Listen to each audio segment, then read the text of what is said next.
그죠? 오자.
امجد مكة وادي سرودي ملي سارش مكة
дуруд ба мухлисон ва ҳаводорони футбол.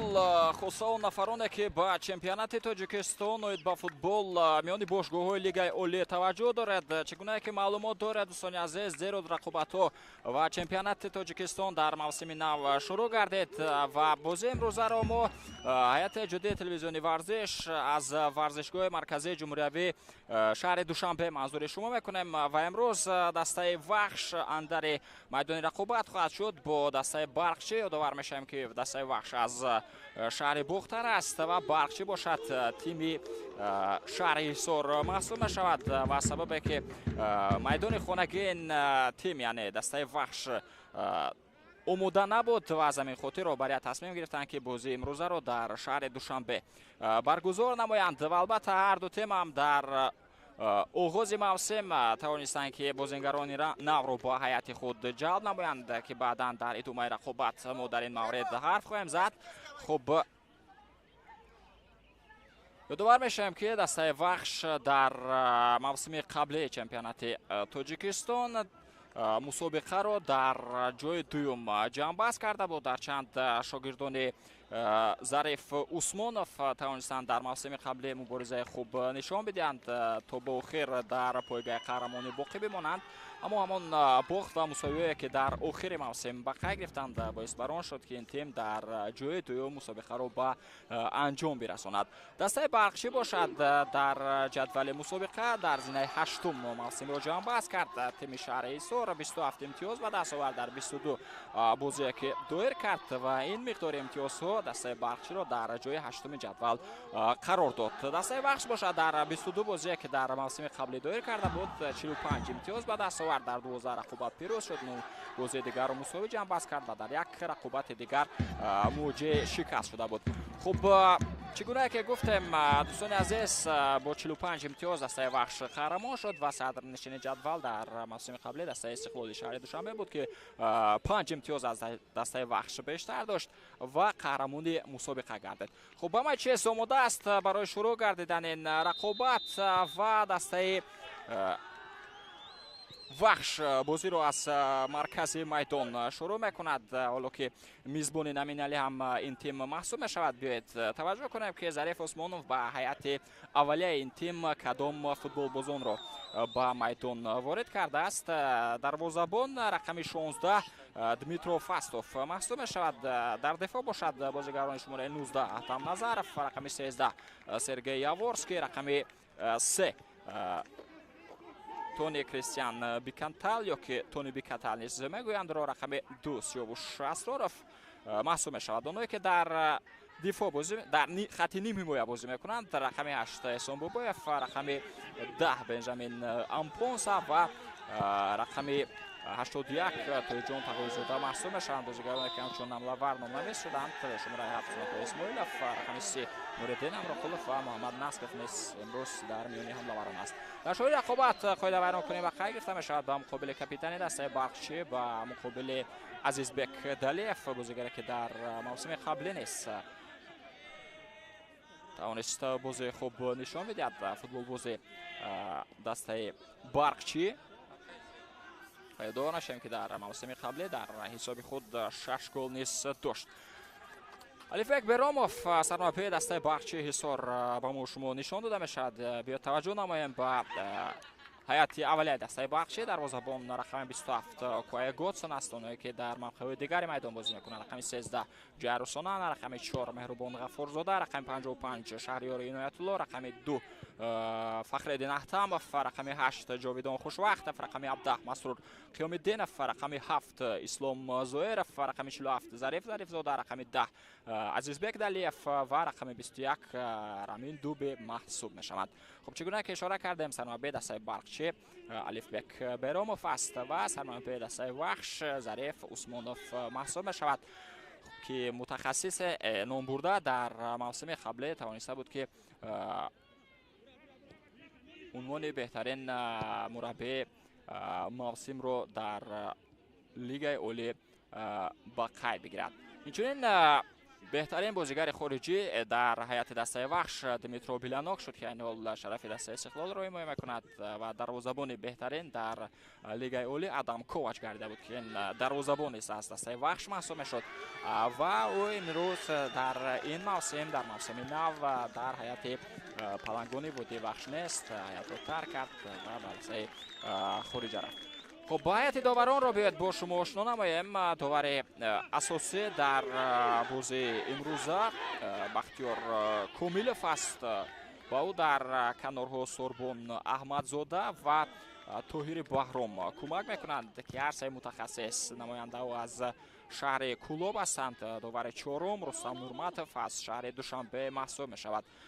راهبر در حجره ور نصرالله کبیرов محسوب می شود که داور فیفا است از شهر نورک و با او مهربان شمس‌الدینов کمک میکند، داور درجه یکم از شهر دوشنبه. خب کمیسر بازی خورم ناظر خورم از شهر دوشنبه و ناظر رقابت عبدالرحیم بابایف از شهر ترسونزاده است. بیاید اکنون به رفت رقابت توجه میکنیم. فوتبالبازان دسته وحش دیگر بار توانستند توپ را با اختیار خود بگیرند. ادامه حمله توسط کنار راست موقعی که محمد نسکف از پرتاب و داخل جریمه‌گاه امکانیت برای آن پیدا میشود و اولین ضربه را ببینید که چگونه کوای گاتسون برمیگرداند. اولین ضربه راست و سمت دروازه به خیر گرفته شد در دقیقه چهارم رقابت از جانب بازیگران دسته وحش، اما دروازه‌بان دسته بخشی موفق گردید که این حالت را برطرف نماید، ولی همون توپ در اداره بازیگران دسته وحش است و کوشش هم است برای گرفتن توپ از جانب سنت الله اسماعیلوف. یک ضربه بلند دیگر و به این ترتیب توپ از میدان بیرون نشود و امکانیت به نتیجه به انتها میرسد. فرصت خیلی خوب داشتند در دقیقه چهارم برای کشودن حساب، اون ارسالی که محمد نسکف به داخل جریمه‌گاه انجام داد و ضربه را هم دیدیم از جانب فوتبالباز دسته وحش به سمت دروازه کوای گاتسون، اما دروازه‌بان اولین سیو مهم خود را در بازی امروزه لکه در شروع آن با قید گرفت. خب چگونه که گفتم دوستان عزیز، آدم کوواچ فعالیت خود را در هیئت دسته وحش به انتها رسانید و با چمپیونات قزاقستان رفت به دسته قیصر گزارش کرد. موسم 2025 در هیئت دسته وحش پورا در هیئت اساسی برآمد میکرد و چگونه که گفتم در آخری موسم این دروازه‌بان توانست عنوان بهترین دروازه‌بان موسم رو بگیرد. قبل از شروع موسم دسته وحش با دسته استقلال بازی دوستانه انجام داده بود که با نتیجه 2-2 آن رقابت جنببست گردید و دسته وحش بر جهت آماده گردیدن به موسم به کشور ترکیه سفر کرده بود. اینجا فرصت برای بازیگران دسته وحش، ولی سنت الله اسماعیلوف پس این آنقدر خوب انجام میدهد. با هر حال فوتبالبازان دسته وحش توپ را گرفتند در داخل جریمه‌گاه، اما ضربه راست با جانب دروازه رو ما از جانب میزبانان نمینالی ندیدیم. اولین ضربه کنجی هم اینجا به مشاهده میرسد به نفع دسته وحش است. اولین فرصت برای زدن گل برای کبود پشت پیدا می شود. محمد نسکف پس به داخل جریمه‌گاه اولین شده فوتبالبازان دسته بخشی و مخصوصا مهربان غفورزاده به توپ رسید، امکانات را برطرف کرد، اما باز هم توپ را باید در اجرای فوتبالبازان دسته وحش و قاعده بازی اینجا به مقابل سرگئی یاورسکی ویران کرده می شود. توسط پاقج انجام دادهش مسعود خیام‌الدینov میخواست توپ را بره باید، اما موفق نشد و به این ترتیب قاعده بازی را هم ویران کرد. احتم نظرف کاپیتان تیم منتخب تاجیکستان در نزد توپ است، بازیگری که در شروع همین موسم با هیئت دسته وحش آمد. در روزانه گزارشی بازیگران پرتاب توپ به داخل جریمه‌گاه و کوای گاتسون از موقع خود بیرون میبراید و توپ را با دست داشته میگیرد. خب چگونه که اشاره کردیم جهت آمادگی با موسم نو دسته وحش با کشور ترکیه سفر کرد و رقابت‌های سنجشی انجام داد. اولین بازی که برگزار کرد به مقابل دسته سمت ریدیا بود که در همون دیدار پلنگون وادی وحش توانستند که با نتیجه 2-0 با پیروزی دست بیابند. خب اینچنین با مقابل دسته های کسموس کشور روسیه و اینچنین دسته خونفوس کشور نروژ نیز دسته بخش رقابت های گزارشی انجام داد. که باز قاعده بازی ویران می شود، اما این مراتب با مقابل بازیگر دسته بخش تونی بیکتال با قاعده ستیزی راه دادند. ضرب پوش های شهر سور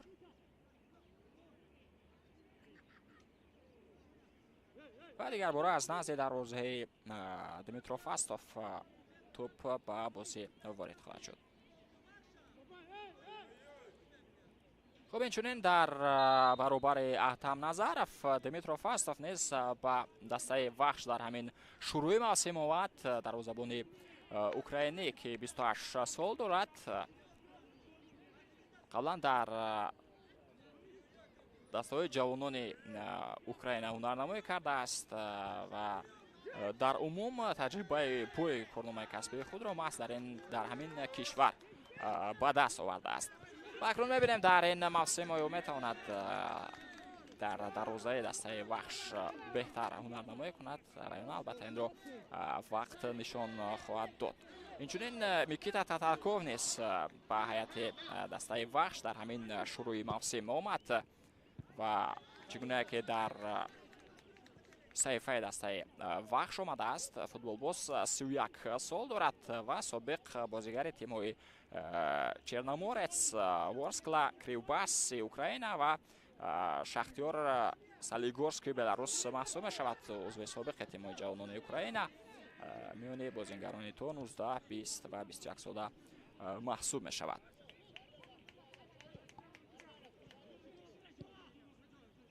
اما امروز در هیئت ذخیره ظریف عثمانوف او را جایگیری کرده است و البته در نیمه دوم رقابت میتواند اندر نیمه دوم رقابت شود و اولین بازی خود را با پیراهن پلنگان وادی وحش برگزار نماید. توپ در اداره فوتبال بازان دسته برقچی است. ادامه رقابت پس با جاویدان خوشوقتов توسط کوه گوتسون بازی میکنند. ارسالی دروازه‌بان و مهربان غفارزاده که باز توپ در اجرای دسته وحش، اما این خطاگی خود را زود جبران کرده توانستند بازیگران دسته برقچی. مسرور قیام‌الدینов پس به کنار چپ موقعی که شهریار عنایت الله بازی دارد و قاعده بازی هم ویران نشود از جانب بازیگر دسته وحش و توپ الکی از میدان بیرون شده است. اوت به نفع دسته وحش. بنجامین امپونسا پس به سیوش اسراروف،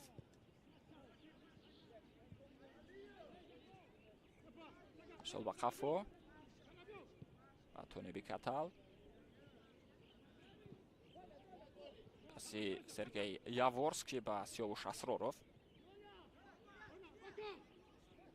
توپ در اداره فوتبال بازان دسته وحش باقی ماند. یک پاس خیلی خوبی دیگر اینجا به سمت محمد نصف انجام داده می شود، اما فوتبال بازان دسته برقچی پیش دستی کرده این حالت رو برطرف کردند.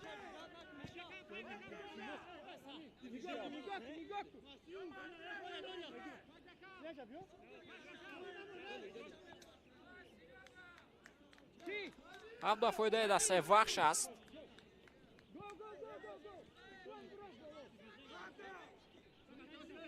و سرگی یاورسکی با پرتافتای بلنده که از اوت دارد میخواهد توپ رو به داخل جریمه پرتاف کند. همین کار هم کرد کاپیتان تیم. یک ضربه دیگر به سمت دروازه، فرصت برای دسته وحش و چگونه از این امکانیت استفاده برده نمیشود.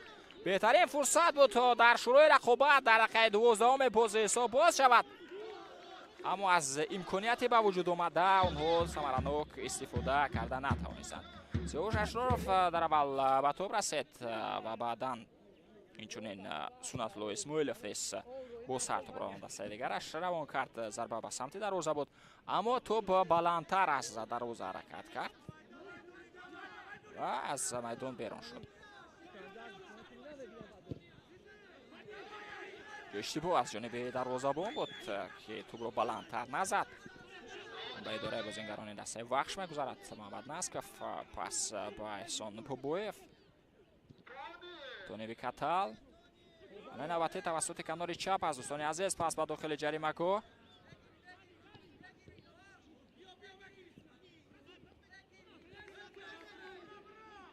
фаъолтар ҳастанд нисбат ба бозингарони дастаи бахши дастаи вахш.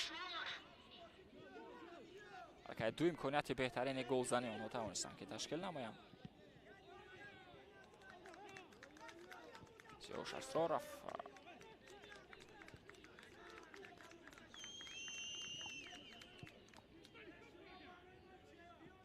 Сергей Яворский.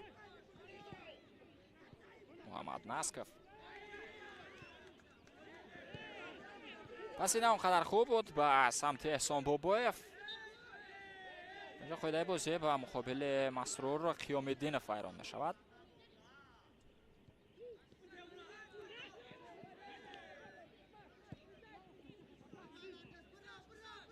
ба ҳайати дастаи барқчӣ бошад дар мавсими нав Ислом Зоиров ҳамроҳ гардид. ниммуҳофизатгари ҳуҷумкор бо дастаи Шаҳри Ҳисор шаҳрномаи яксола ба имзо расонид. дар мавсими қаблӣ Зоиров дар ҳайати дастаи ҳосилот бозӣ мекард ва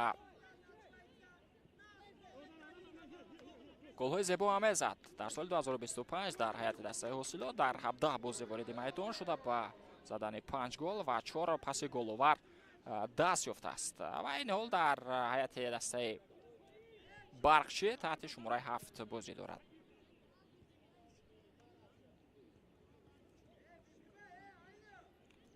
Фахриддин Аҳтамов низ дар ҳамин мавсим ба дастаи барқчӣ омад. бозигари хатти дифоъ яъне ол таҳти шумораи 2 нарнамоӣ карда истодааст. дар давоми солҳои охир ин бозингар дар ҳайати тими Хуҷанд баромад мекард ва таҷрибаи бозӣ дар дастаи атирауи чемпионати Қазоқистонро низ дорад. муҳофизатгари 21 сола дар ҳайати мунтахабҳои наврасон, ҷавонон, Олимпия ва асосии Тоҷикистон бозӣ кардааст.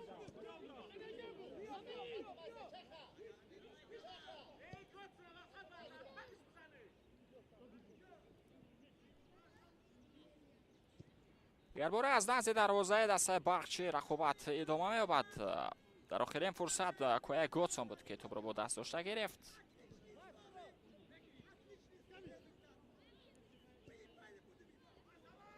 пас ба Меҳрубон Ғафорзода.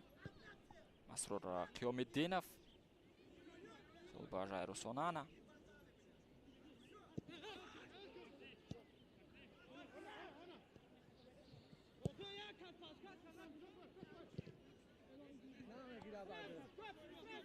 инчунин дар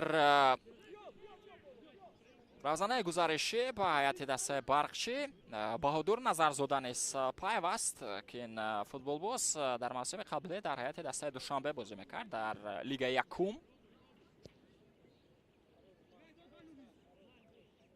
анҷо мазарат мехоҳем. ин бозингар дар ҳайати дастаи Душанбе ба ҳайси иҷора бозӣ мекард ва аслан футболбози дастаи барқчӣ будааст.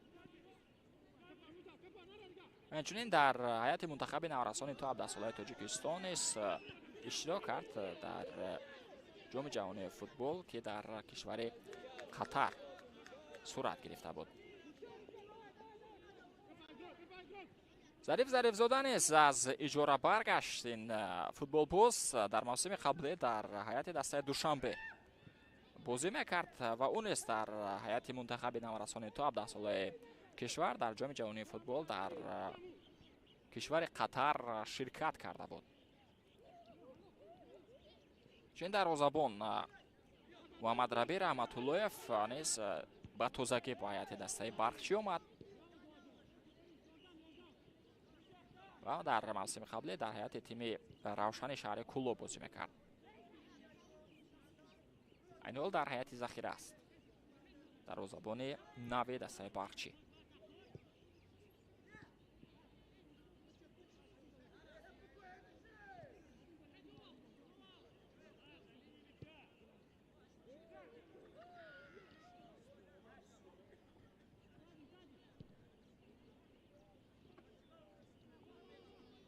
ҳамлаи барқчӣ қатъ мешавад ва дигар пора бозингарони дастаи вахш метавонанд тӯбро идора кунанд.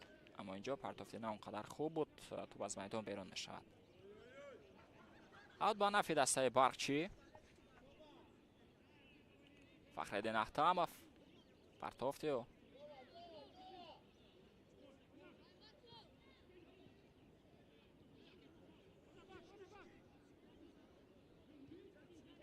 ислом Зуиров.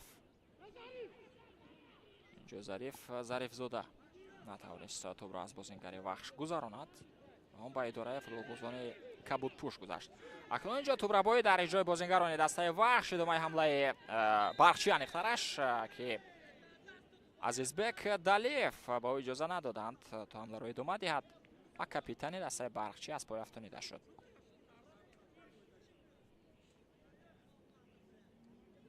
Азизбек Султонов барои гирифтани тӯб бо капитани барқчӣ Азизбек Далиев мубориза бурд ва қоидаи бозӣ ҳам вайрон шуд. панҷумин қоида вайронкунӣ инҷо ба мушоҳида расид.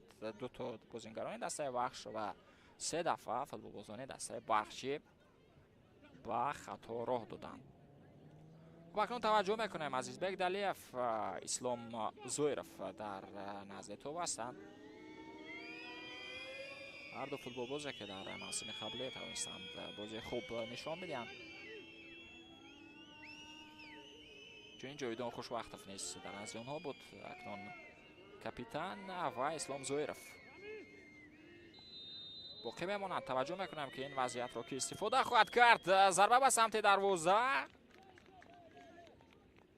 Азизбек Далиев зарба зад, аммо он қадар хавфу хатари зиёдро инҷо ба Дмитров Фасов зарбаи задаи капитани тими барқчӣ наовард.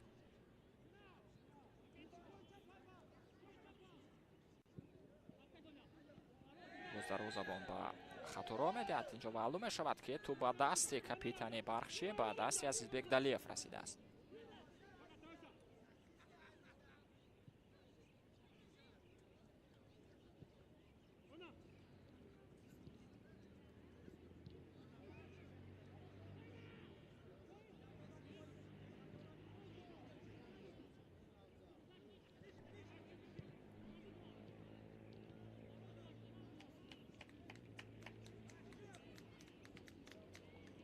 қабл аз шурӯи мавсим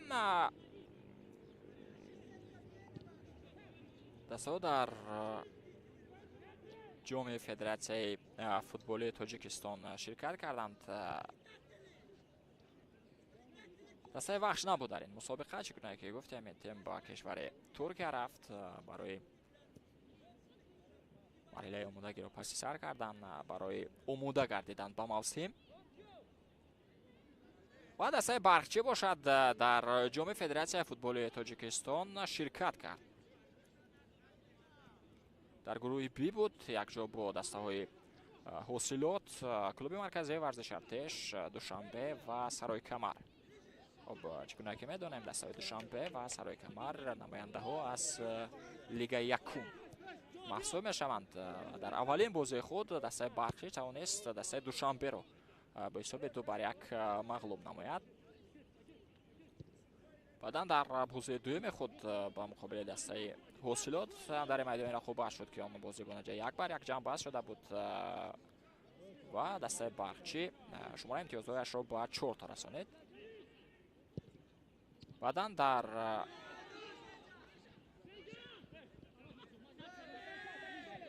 даври баъдӣ тавонист бар клуби марказии варзиши Артеш бо ҳисоби 2-0 пирӯз шавад.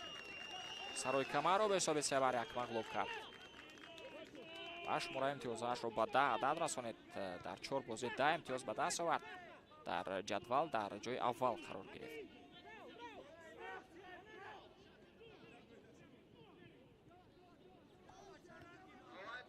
дар бозии панҷум бошад тавонист ба ҳисоби 3-0 бар Иста Равшан пирӯз шавад. ба даври нимниҳоӣ баромад, ба марҳилаи ниҳоӣ аниқтараш дастаи барқчӣ.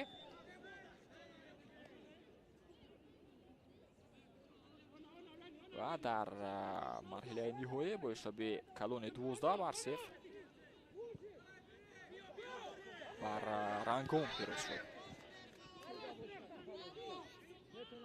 در سه بازی 9 امتیاز گرفت. در گروه ا بود البته یک جا با دسته های هولبوک، سروشن و رنگون. هر سه دسته ها را شکست داد و از جای اول به دور نیم نهایی رفت. در دور نیم نهایی باشد رقیب این تیم دسته حاصلات بود که با حساب 2-0 بر دسته نوحیه فرخور باغچه پیروز شد و روی خود را به فینال باز کرد. دوباره میشویم که شاگردان الفبک بیراموف در فینال نیز توانستند به مقابل دسته هولبوک یک بازی ارزنده نشان بدهند. جز ضربه میزند بازیگر دسته وحش محمد نسکف، اما این مراتب ضربه نه اونقدر خوب. خب گفتیم به فینال برآمد، بازی خوبم نشان دادند. فوتبال بازان دسته شهر حصار وقتی اساسی با حساب 2-2 به انجام رسید و در اجرایش سلسله ضربه های 11 متره دسته هولبوک با حساب 4-2 بر برقچی پیروز شد و به این ترتیب هولبوک قهرمان شد و دسته برقچی باشد با گرفتن مدال های نقره مسابقه دست یافت.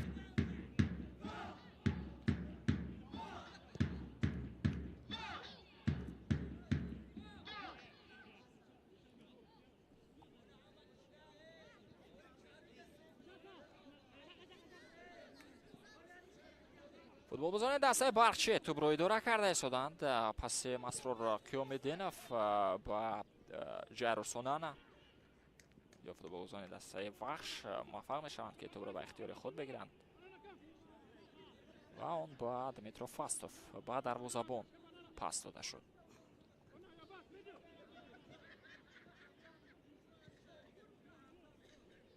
سرگئی یاورسکی توپ رو اداره کرده ایستاده است. پرتافت بلند با کنار چپ برنامه‌ای خیلی خوب انجام میدهد. زنگلی دسته وحش پرتاب به داخل جریمه محمد نسکف در قبل دوم به توپ رسیدن نتوانست. از بگدلیف مسرور قیام‌الدینов پس را توانست گذراند توپ را از بازیگر دسته وحش او را توپ با عزیز بگدلیف رسانید، اما قاعده بازی ویران نشود و اولین کارت زرد هم در رقابت امروزه از جیب بختیار کاملوف بیرون شد و اون با فوتبال بازی شماره 23 دسته وحش با محمد نسکف نشان داده می شود. اکنون این بازیگر را می باید که از این به بعد احتیاط کارانه رقابت را ادامه بدهد، چون یک اشتباه دیگر می تواند او را از میدان خارج کند و دستش با شماره کم رقابت را ادامه دهد که این البته تلفات هم محسوب می شود برای دسته وحش.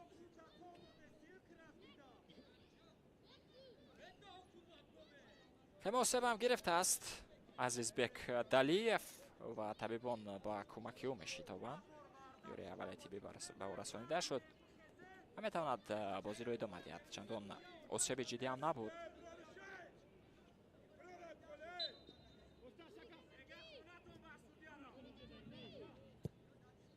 بازی ادامه مییابد.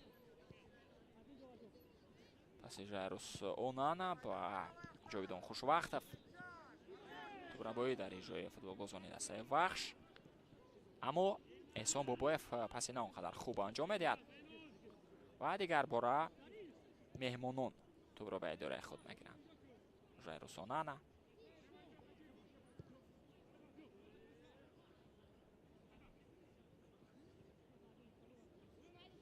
سمت مرکز، پس و مهربان غفارزاده مسرور قیام‌الدینов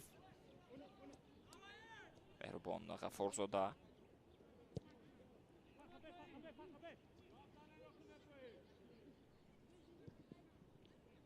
اکنون ایستا رفت رقابت آرامتر می شود.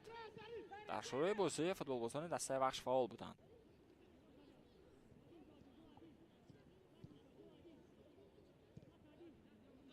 پس با مسرور قیام‌الدینов مهربان غفارزاده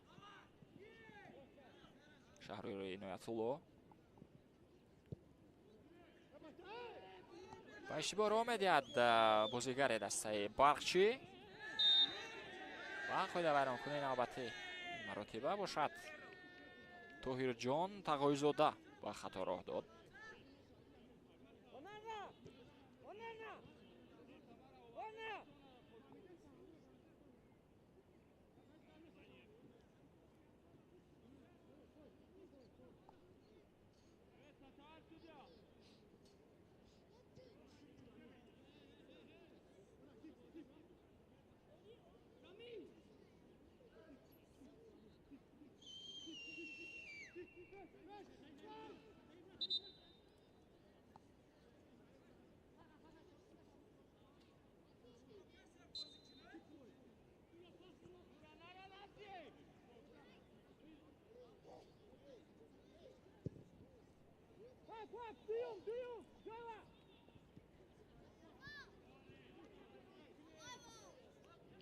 تورابایی در اجرای بازیگران دسته وحش و حمله توسط بنجامین امپونسا.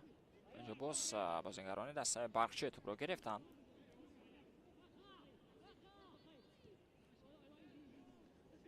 پس جاویدان خوشوقتов با ژایرو سونانا.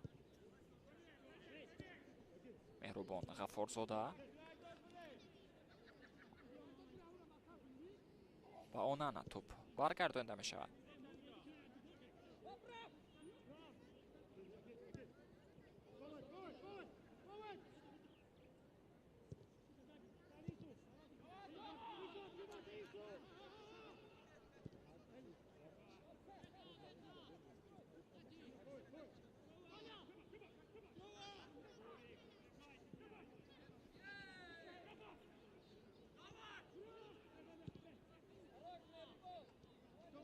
چندان فشار نآورده ایستادند برای گرفتن توپ بازیگران دسته وحش. ادامه حمله برقچی. اینجا توپ میگذرد، فرصت برای مهمانان، اما اینجا خوب توپ را کارکرد کرده نتوانست رامین دوبه. اگر از مهارت انفرادی خوب اینجا خوب استفاده میکرد و با یک گزارش میتوانست وضعیت را برای دمیترو فاستوف دشوار هم کند. ما فرصت اینجا به نتیجه به انتها میرسد و فکر میکنم اولین امکانیت گلزنی برای بازیگران دسته برقچی میشد اگر رامین دوبه در همانجا توپ را درست کارکرد میکرد.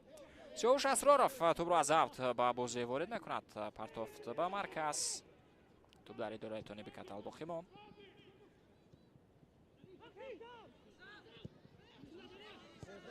حمله توسط کناری راست از ایدک سلطانов. ضربه و سنتلو اسماعیلов بوده است.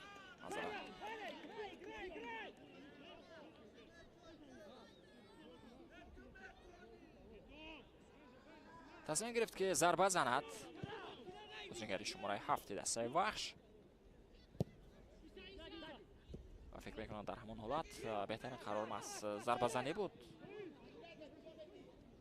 اما کمی بلندتر حرکت کرد تو پس در حوزه کوه گوتسون. دیگر باره با توپ بازیگران دسته وحش با اشتراک آنها ادامه حمله را ندیدیم. اسلام زویرов خیلی خوب بازی کرد. ازبک سلطانov، ازبک دلیف نقدش.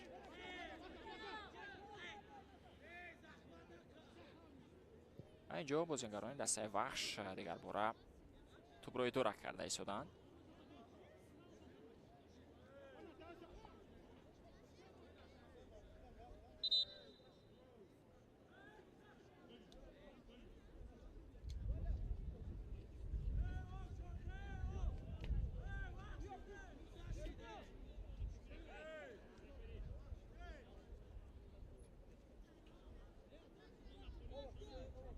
یادآور برای بازیگران وقتی آبنوشی جدا میکند.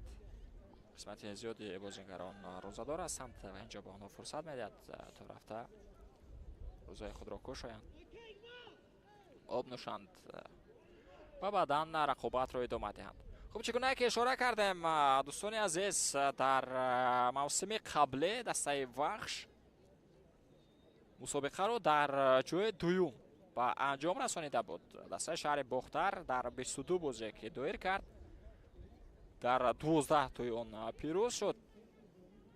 در 9 بازی مساوی به خیر گرفت و در یک رقابت مواجه شکست گردید. و اون بازی هم محض به مقابل دسته برقچی بود. اولین باخت و یگانه باخته که دسته وحش در موسم قبلی به خیر گرفت محض بازی به مقابل دسته برقچی بود که با حساب 1-0 دسته برقچی توانست بر وحش پیروز شود و امکان قهرمان گردیدن دسته وحش در همان رقابت تا به حد از بین رفت. خب بعدا رقابت های دیگر خود را به مقابل دسته رگرت دست به مقابل دسته روشن و به مقابل دسته استقلال مساوی کرد که اینم البته باعث شدن که دسته وحش از قهرمانی مسابقه 5 امتیاز کمتر به دست بیارد.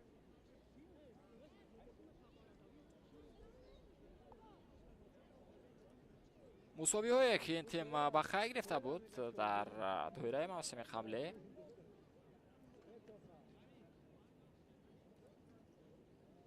چگونه که گفتم 9 مساوی داشت.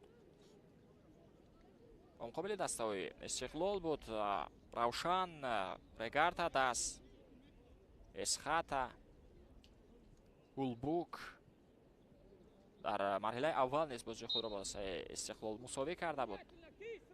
بازی با دسته وحش با انجام 2-2 جمع بست شد. اینچنین با رگرت دست و حاصلات بازی خود را مساوی به انجام رسانیده بود. خب بختیار کامیلوف اجازه میدهد که رقابت ادامه یابد، دسته ها بازی خود را ادامه دهند و توپ از میدان بیرون شده است. به نفع دسته وحش شلکه از یک حالت فوتبال گذاری دسته وحش هستند که هجوم خوفناک را تشکیل نمایند، اما اینجا کاپیتان دسته وحش پرتافت بلند انجام نداد با دست و داخل جریمه زود بازی گذاری کردند و چگونه که دیدیم نهایتا ضربه نوانق از جانب بازیگران تیم به مشاهده رسید.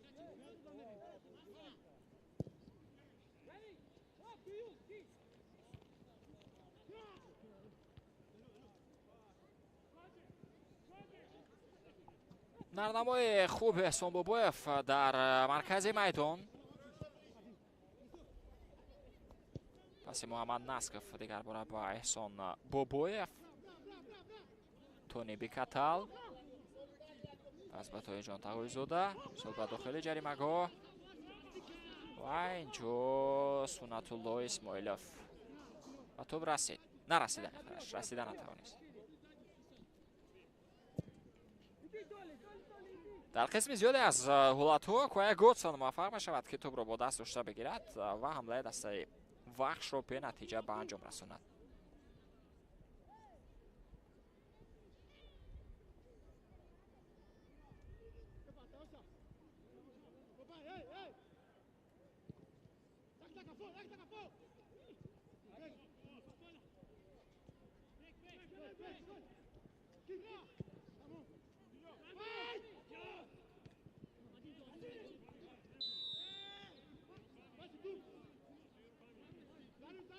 بازم داور اساسی رفت رقابت رو منع کرد.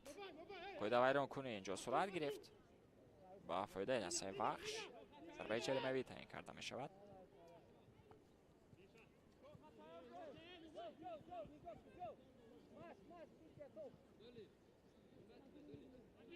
پس سرگی یابورسکی با تونی بیکتل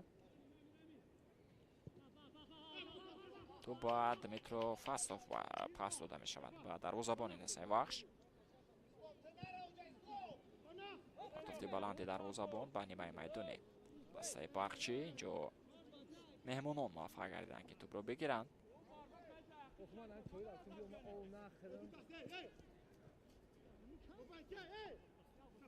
مهربان غفورزاده. پس با مسرور قیوم‌الدینов. جایروسونانا. با مهربان غفورزاده تو پاس داده می شود. جایدان خوشوقتов. و بازیگران دسته برخچی نیز توسط دروازه‌بان بازی رو ادامه میدهند توسط کای گودسون.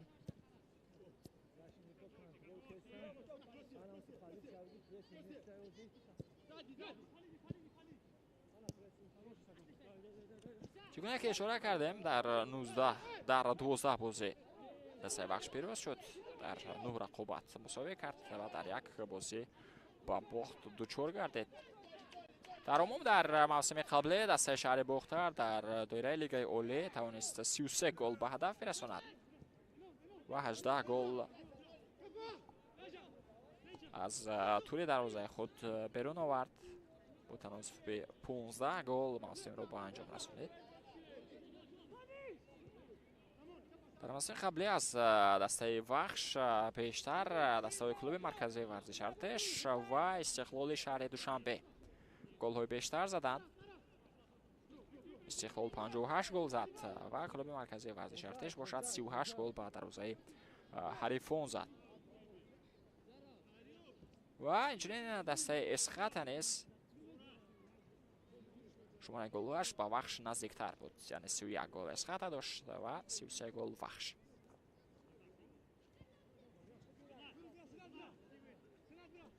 اما در دفاع بهتر بازی کرد.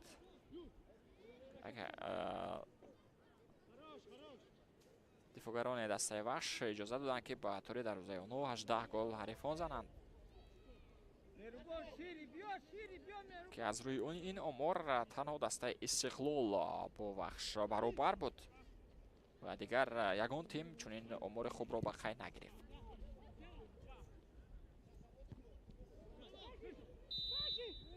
در برابر آن که گل‌های زیاد با دروازه حریفان زد، دسته وخش اینچنین در خط دفاع نیز بازی خوب نشان داد در موسم قبلی. خود بازی ویران می‌شود با مقابل بازیگر دسته برخچی. اینجا در خبت دوم سیاوش اسرارov کوشش کرد، اما معلوم شد که قاعده بازی را با مقابل شهریار عنایت الله ویران کرده است.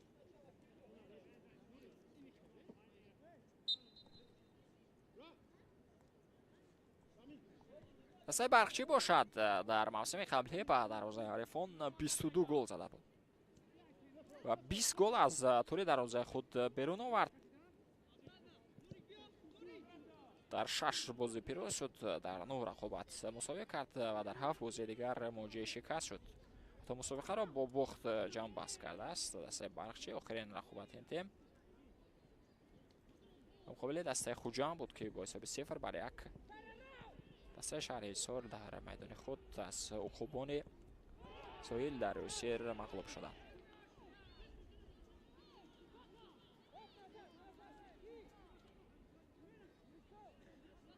ضربه جریمه‌ای طلب میکنند فوتبال بازان دسته برخچی،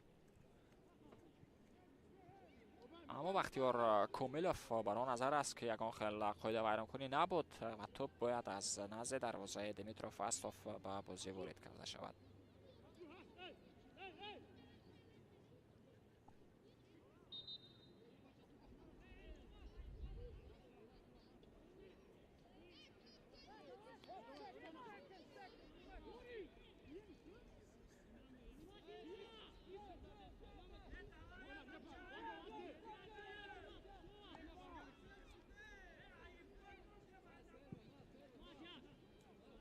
پرتافت دروازه‌بان به نیمه میدانی دسته برخچی تو در خبت دوم مهربان غفورزاده نادرست به زمین فرود آمد. فرصت برای دسته وخش، پرتاف و داخل جریمه کو و ضربه رو هم دیدیم از جانب تونی بکتال و معلوم شد که قاعده بازی ویران شده است. بهترین فرصت بود برای دسته وخش برای کشودن حساب، اما تونی بکتال نتوانست ضربه خوبتر انجام بدهد. خیلی خوب با حمله پیوست می شود دفاعگر دسته وخش توانست یک امکانیت خوبی گلزنی اینجا فراهم آورد.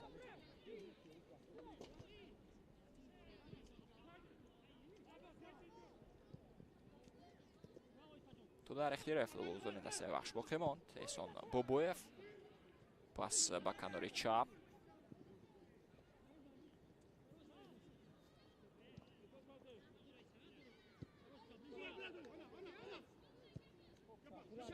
دیگر باره به کنار راست تو باورده می شود.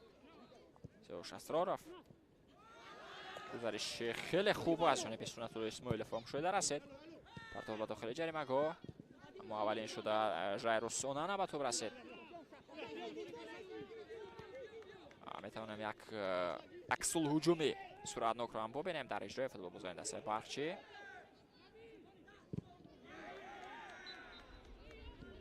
و در آخرین فرصت توپ به دست رمیندو برسید.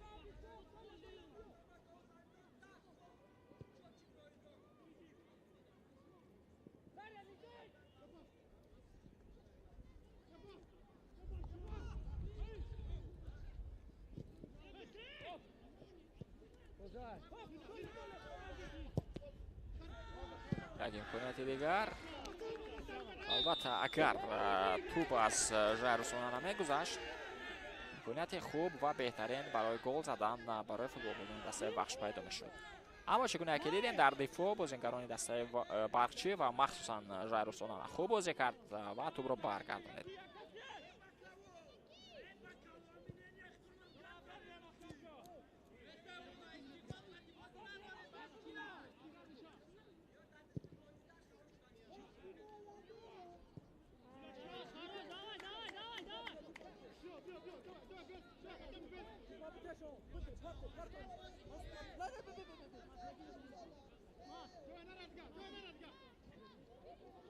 چهار بازی دویر گردید، الکی با انجام رسید در دویر رقابت‌های دور اول لیگ اولی. دیروز بازی دستاویر گرد از و روشن بود که ما در آن شاهد گل نشدیم و بعدا یکی از دیدارهای جالب صورت گرفت بازی میان دستای حاصلات نوی فرخور و کلوب مرکزی ورزش ارتش که حاصلات در همین ورزشگاه توانست بر ارتشی ها با حساب 3-0 پیروز شود.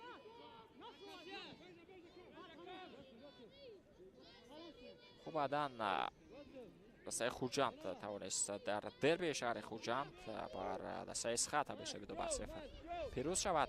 بازی دسته های سردار و استقلال بدون زدن گل 0-0 با انجام رسید.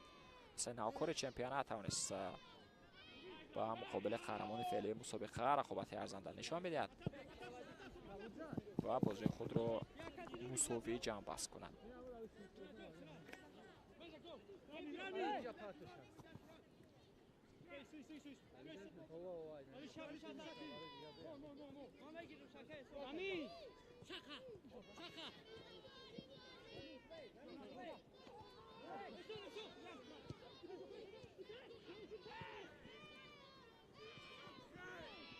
رقابت ادامه می‌یابد.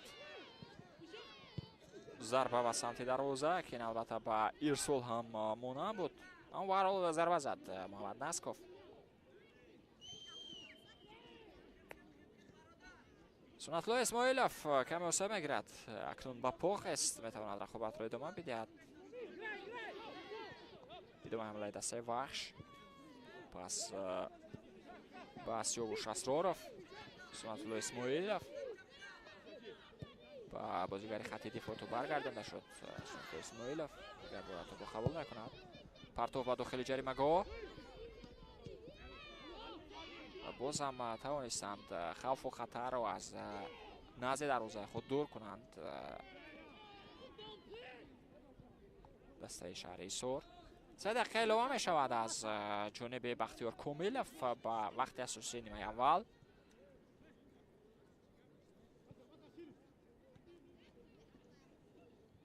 تونی بیکاتال پس با سرگئی یاورسکی. پرتاب به خط حمله از محمد نسکوف با نوریدین همراقولوف بود که بازیگر شماره 23 توپ را خوب پاس داده نتوانست در رقابت دوم.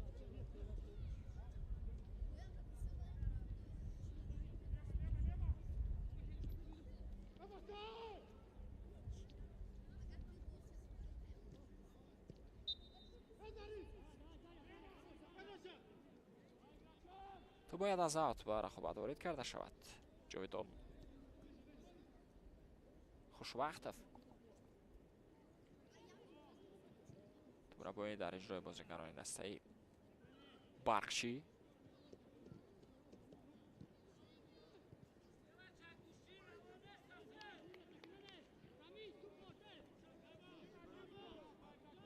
فخرالدین اتمov توبرا باز از اوت با بازی وارد میکنند و با این ترتیب صدای اشتراک بختیار کوملف هم بلند گردید. نیمه اول جمع باز شد و ما در قسم یکم بازی دستهای وحش و برقچی در دایره رقابت‌های دور اول لیگ عالی شاهد گل نشدیم. اصلا تنفس میروند، ما نیز تنفس خواهیم کرد و پس از 15 دقیقه برمیگردیم تا قسم دومین بازی رو یکجا با شما تماشا کنیم.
ба варзишгоҳи марказии ҷумҳуриявии шаҳри душанбе бармегардем. дӯстони азиз, ба тамошои қисми дуюми рақобат миёни дастаҳои вахши шаҳри бухтар ва бахши шаҳри ҳисор ва дар нимаи аввали рақобат ҳарчанд фурсатҳо буданд аз ҷониби футболбозони ҳарду тим, аммо мутаассифона мо шоҳиди гол нашудем ва итминон мебандем ки дар нимаи дуюми рақобат Зариф Усмонов ва Алифбек Байромов маслиҳатҳои лозимаро ба шогирдони худ додааст ва итминон дорем дар қисми дуюми рақобат дастаҳо бозии комилан дигарро баро мемонанд ва муҳимтар аз ҳама мо шоҳиди гол мешавем, чунки маҳз гол аст ки футболро зеб медиҳад ва албатта футбол бо гол зебост. хуб ҳама чиз омода аст барои шурӯи қисми дуюми рақобат ва мо танҳо садои иштаки Бахтиёр Комиловро интизор мешавем. با بختیار کاملوف در کنارها سوربون احمدزاده و بهرام طاهری در بازی امروزه کمک میکنند و صدای اشتکین متخصصا بلند شد. فوتبالبازان دسته بخشی از مرکز میدان بازی را شروع کردند. خب بختیار کاملوف، سوربون احمدزاده و بهرام طاهری هستند متخصص از شهر کولوب محسوب میشوند. داوران درجه یک هستند و در کنار میدان همچون داور چهارم رستم نورمتوف در بازی امروز فعالیت میکند. این متخصص داور درجه یک از شهر دوشنبه است. در جای وارو بر نصرالله کبیرов داور فیفا و مهربان شمس‌الدینов داور درجه یک از شهر دوشنبه میباشد. نصرالله کبیرов متخصص است که از شهر نورک محسوب میشود. خب کمیسر رقابت ناظر خرم از شهر دوشنبه و ناظر بازی عبدالرحیم بابایف از شهر ترسونزاده است. خب بیاید با هیئت دستان در شروع قسم دوم یک مرتبه توجه میکنم. اینجا نوردین امراخولov فرصت داشت اما ضربه نزد، چون که فوتبالبازان دسته بخچه با امونگی کردند و قاعده بازی رو هم اینجا ژایروس اونانا ویران میکند. بهترین فرصت برای زدن گل برای بازیکن دسته وحش در شروع قسم دوم رقابت با وجود میآید. نقطه‌اش اینجا میخواست توپ را کورکارت کند. نوردین امراخولov با بدن خود آن را کوشانید، اما قاعده بازی را ژایروس اونانا ویران کرد. البته از همین موقع امکان زدن گل وجود دارد، البته اگر ضربه مستحکم راست و دقیق به کنج بالای دروازه انجام داده شود. اکنون توجه میکنیم سیاوش اسرارov و سنت‌الله اسماعیلov در نزد توپ هستند. اینجا یک بازیگر دیگری دسته وحش نیست، همراه آنها هست احتم نظرov که ضربه را انجام خواهد داد.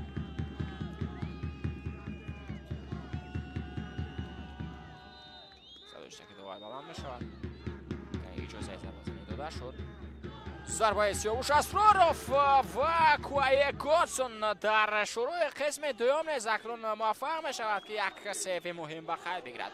این دروازه‌بان در قسم اول رقابت نیز همین گونه هنرنمایی خوب خود را نشان داد و در چند حالت مهم توانست دروازه خود را از گل امین نگاه بدارد و ببینید که در آغاز قسم دوم نیز یک ضربه سخت مستحکم سیاوش اسرارov را برمیگرداند. اینجا باشد سرگئی یاورسکی به نفع دستش ضربه کنجی کار کرد. صحنه تکرار را توجه میکنیم. ضربه سیاوش اسرارov، ضربه در سطح خوب انجام داده شد با کنار راست دروازه، اما سمت حرکت توپ را کوای گاتسون معین کرد. هرچند توپ از بالای دیوار دفاعی حرکت کرد، اما دروازه‌بان توانست با جهشی که انجام داد توپ را پاک کرد.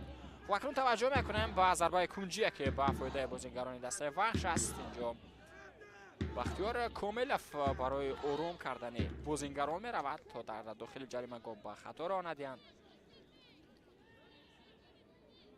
و اکنون توجه میکنیم به احتم نظرov پرتاب به داخل جریمه گاه و قاعده بازی هم اینجا ویران می شود. خب معرفی هیئت ها را شروع میکنیم.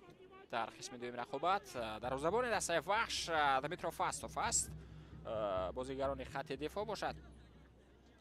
رقم 19 احتم نظرov، رقم 13 سرگئی یاورسکی، رقم 3 تونی بیکاتال محسوب میشوند. اینچنین سیاوش اسرارов بازیگر شماره 2 در خط دفاع بازی میکند. اونایی که در موقع‌های دیگر در خط نیم حمایت و حمله بازی میکنند رقم 8 اسلام بابایف، رقم 10 بنجامین امپونسا، رقم 7 سنت لو اسماعیلوف، رقم 81 توی جان تقوی‌زاده، رقم 23 محمد نسکف و رقم 3 نورالدین همروقلوف محسوب میشود. هرچند محمد نسکف در پروتکل پستی همچون بازیگر خط دفاع ثبت شده است، اما امروز او در خط حمله دسته وحش بازی کرده شده است. سرمربی دسته پلنگانی وادی وحش ظریف عثمانوف محسوب میشود. خب میگذاریم به معرفی هیئت دسته باغچی. دروازه‌بان رقم 27 کویا گوتسن است، اون که در مقطع دیگر بازی میکنه. رقم 13 ژایرو سونانا، رقم 4 مهربان غفارزاده، رقم 55 شهریاری عنایت الله، رقم 2 فخرالدین احتمов، رقم 8 جاویدان خوشوقت، رقم 17 مسرور قیام الدینov، رقم 7 اسلام زایرов، رقم 47 ظریف داده، رقم 10 عزیزبک دلیف و رقم 21 رامین توبی محسوب میشوند. خود بازی به مقابل نورالدین همروقلوف ویران کرده شد. بازی دیگر برای ادامه می‌یابد. پرتاب و خط حمله و بازم با سمت نورالدین همروقلوف بود که توپ را بازیگر شماره 3 دسته وحش گرفتن نتوانست. راتبان از اوت توپ را میزبانان امین علی و بازی وارد نکنند.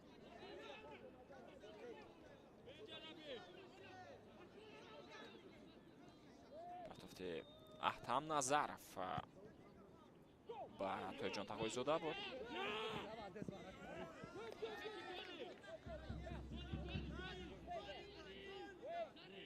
تا بال تغییرات در هیئت دسته نشده است تا به دقیقه 51 رقابت.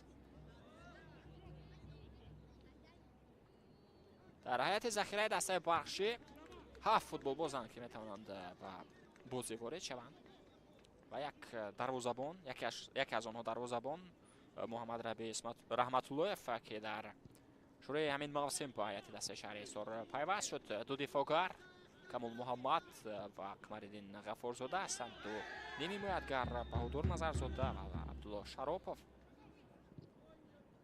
و دو حمله‌گر مهران مدامینov و فردریک اسانته محسوب میشوند. باید قید کرد که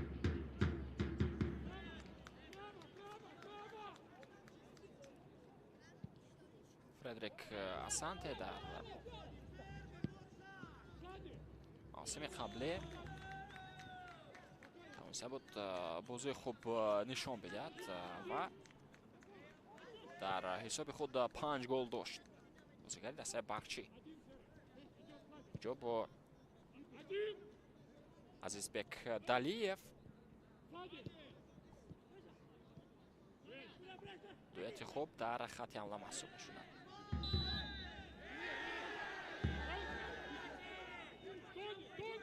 تا بازی ویران نشود اسلام زایرов توپ را به بازی وارد کرد. پس به جاویدان خوشوقتov دیگر باره با بازیگر شماره 8 توپ برگردانده می شود. مسرور قیام‌الدینov این دومین موسم است که مسرور قیام‌الدینov در هیئت دسته باغچی بازی کرده است. در موسم قبلی نیست. این فوتبال باز در هیئت دسته باغچی بود. از دسته هولبوک با این تیم گزارش کرد در روزانه گزارش زمستانه.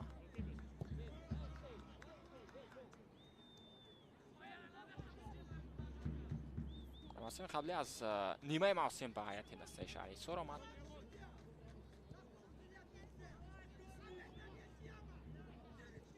حالا هم در هیئت این تیم بازی دارد. پس خیلی خوب اینجا ادامه حمله توسط توی جان تقوی‌زاده، اما ژایرو سونانا بهتر راهنمایی کرده توپ را گرفت. اشتباه را میدهند بازیگر دسته باغچی و مخصوصا پس نه قدر خوب ژایرو سونانا، اما محمد نسکف حمله را ادامه نداد. سیاوش اسرارov توپ را از اوت به بازی وارد میکند.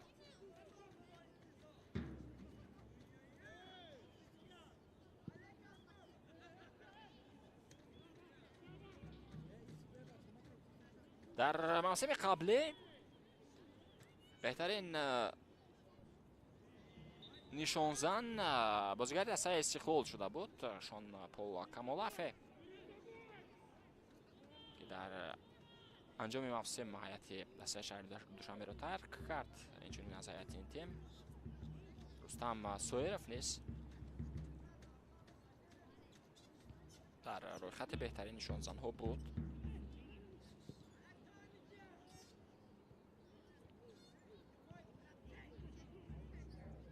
ва Нуриддин Ҳамроқулов низ бо 6 гол дар рӯйхати беҳтарин нишонзанҳо қарор дошт.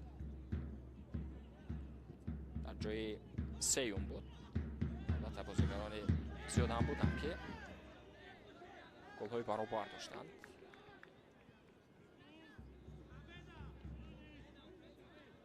зан Абдухалил Боронов, Азбек Далиев, Нуриддин Ҳамроқулов, Ҷозеф Акумади дар ҳисоби худ 6 гол доштанд.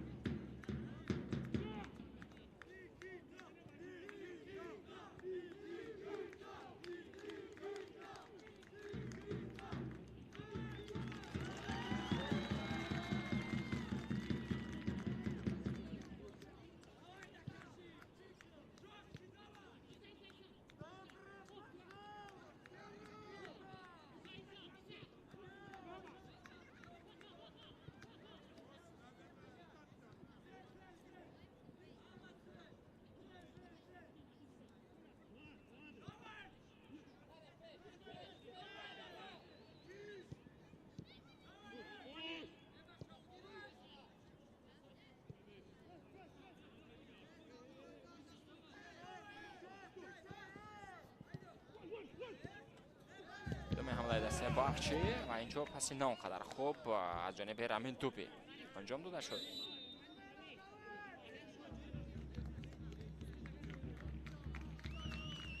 аввалин тағйирот дар бозии имрӯза Сунатулло Исмоилов майдонро тарк мекунад ва ба ҷои ӯ Микита Татарков андари майдони рақобат хоҳад шуд. бодуи шумора 9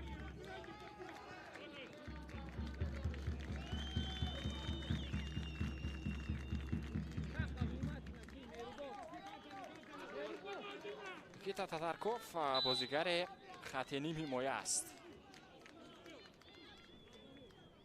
ва Сунатулло Исмоилов ҳамчун ҳамлавар сабт шудааст. ҳатто ба дохили ҷаримагоҳ ва топ рост ба самти дастуни Дмитро Фастов ҳаракат кард.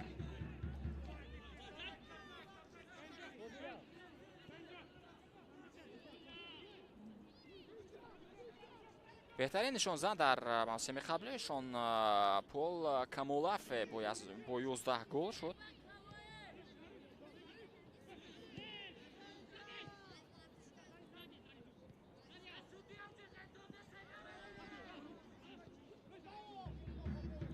албатта қабл аз бозӣ бо дастаи Истаравшан ин бозингар 11 гол дошт.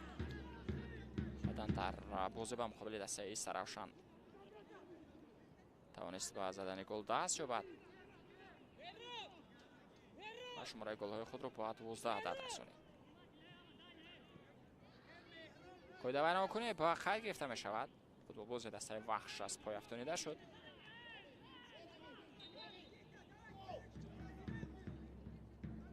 партоф ба дохили ҷаримагоҳ.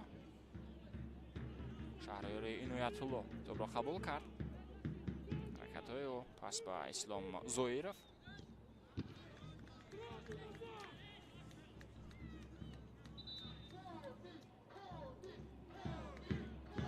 дар ҷои дуюм бошад бо 10 гол Рустам Соиров қарор гирифт.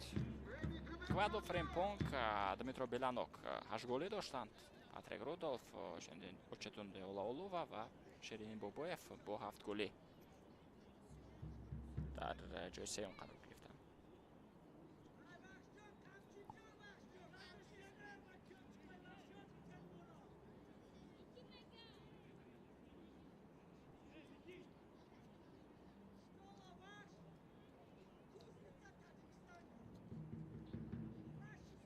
тӯб аз аут бояд ба бозӣ ворид карда шавад аз ҷониби футболбозони дастаи Барқчӣ.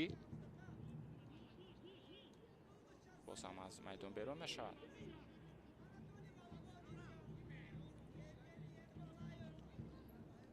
باز هم شهریار اینویت الله دوباره با بازی وارد کرد.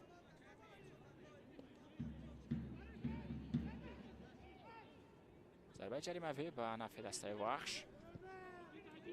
تونی بیکاتال پس به میکیتا تاتارکوف. حرکت‌های تاتارکوف در مرکز میدان. پس به احسان بوبویف.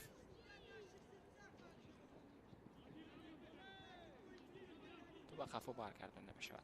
در شروع قسمت یکمی رقابت فوتبالبازان دسته وحش امکانیت‌های خوبی گلزنی دو دفعه پای هم تشکیل کردند،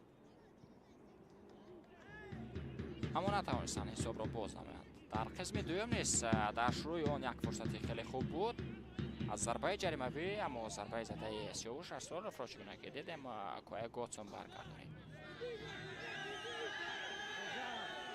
در ادامه دیگر یگان امکانیت خوفناک نبود. پرتافتی عزیزبک دالیف بهترین فرصت برای بازیگران دسته برخشی. تو از میدان بیرون نشده است، اکنون بیرون شد. پرتافتی خیلی خوب بود از جانب کاپیتان که اینجا دمیتروف استوف پیش دستی کرده اون رو برگردانید. ظریف زاده میدان رو ترک میکند. به جای مهران مدامینوف با میدان وارد شد و یکمین تغییرات را در هیئت دسته برخچی نیز دیدیم. اولین بازیکن بازیگر با بازی شماره 47 میدان رو ترک کرد و به جای او بازیگری رقم 9 در میدان رقابت شد. در مورد هیئت ذخیره دسته برخشی گفتیم. در هیئت ذخیره دسته وحش باشد یک دروازه‌بان، 5 دفاعگر، 3 حمایتگر و 2 حمله‌گر است. که باز قاعده بازی ویران میشود و در قسم دوم نیز کارت زرد نشان داده شد. دومین کارت زرد است به بازیگران دسته وحش نشان داده شد. در قسمت اول محمد نسکوف نیز کارت زرد گرفته بود از جانب بختیار کومیلوف.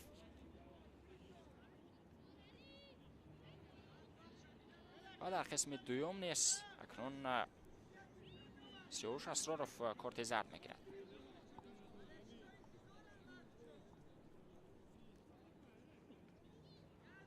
محمد عبدالله هادف است دروازه‌بان ذخیروی دسته وحش.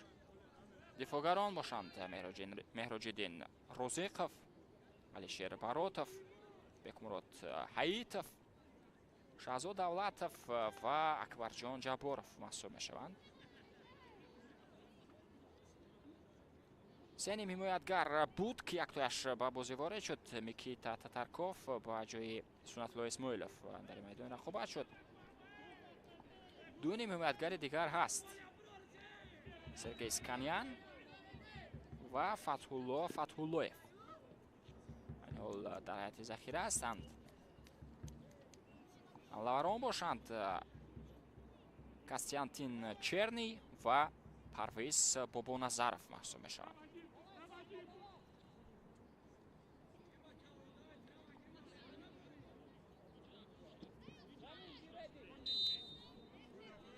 جاویدان خوشوقتوف توپ را از ضربه جریمه به بازی وارد کرد. پرتاف به داخل جریمه کو، اما اینجا اولین شده فوتبالباز خط دفاعی دسته وحش تونی بیکاتال به توپ رسید.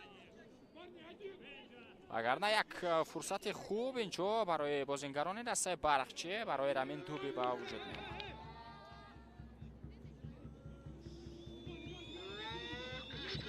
عزیزبک دالیف توپ را از کنج میدان به بازی وارد میکند. دیگر باره توپ به کاپیتان دسته برگردانده شد. گزارش و پرتاف به داخل جریمه‌گاه. 2 تن از بازیگران دسته برخچه هرچند جایش کردند، اما دمیتروف استوف توپ را با دست داشته گرفت.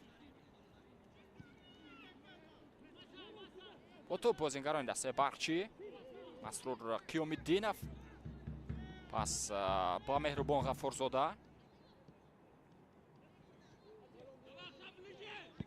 پرتافت با کنار راستی میدان مهربان مدامینوف آنجا بازی دارد و مدامینوف توپ برگردانده می شود.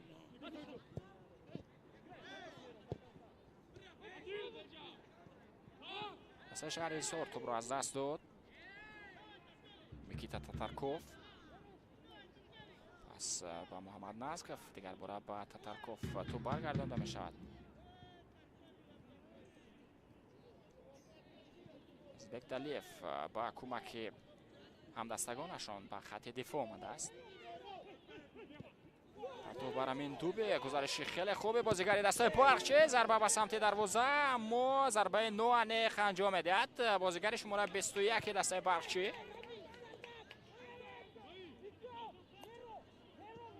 اینجا زود تصمیم ضربه زنی گرفت بازیگر خط حمله دستای شهر حصار.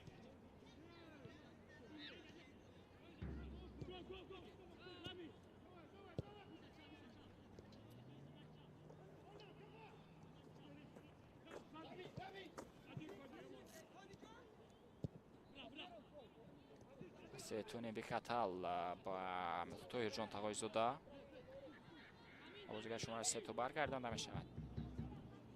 تقای زوده محتم نظرف حرکت های میکیتا تاتارکوف بنجامین امپونسا و پس این اونقدر خوب اصلا میخواست با محمد نزکف تو را پس بدهد اما پرتافت نه اونقدر خوب از جانب او صورت گرفت.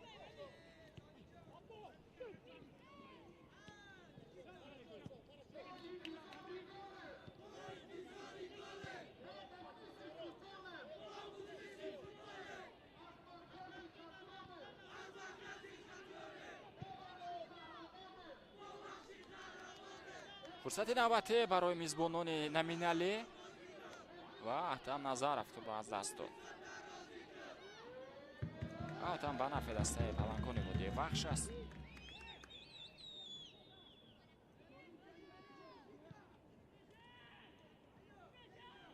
پس با تاتارکوف ادامه حمله توسط تویجان تقوی زوده ضربه فوتبال باز دسته وخش میکیتا تاتارکوف اما ضربه راست نبود. اگر با پنج بازی خیلی بین همدیگرین دو تیم توجه نمایم البته بازی رسمی اما که یک دفعه دسته وخش پیروز شده است اون هم در دوره رقابت‌های دوستانه در سال 2021 و فوریه بازی صورت گرفته بود و دسته وخش در سفر بر باغچه پیروز شد. در بازی آخر باشد در دوره رقابت‌های لیگ ایالی دسته باغچه پیوسته از وخش امتیاز می‌گیرد. فرصتی نوبتی هرچند تویجان تقوی زوده توپ را پرتاب کرد اما ژایروس اونانا اون را زده از میدان بیرون کرد. توپ زود از ضربه کنجی به بازی وارد کرده می شود. پرتافت نوبتی به داخل جریمه گفت فرصت برای بازیگران دسته وخش اما این مراتبه نیست. سیاوش اسرارов موفق نگردید که توپ را به طور دروازه کوه گوتسون وارد کند. در موسم 2024 در هر دو بازی دسته باغچه وخش را شکست داده است و در هر دو بازی هم با حساب 1-0. در موسم قبلی چگونه که اشاره کردیم بازی اول دسته ها با نتیجه 2-2 جمع بست شده بود. رقابت روز 2 مای صورت گرفت.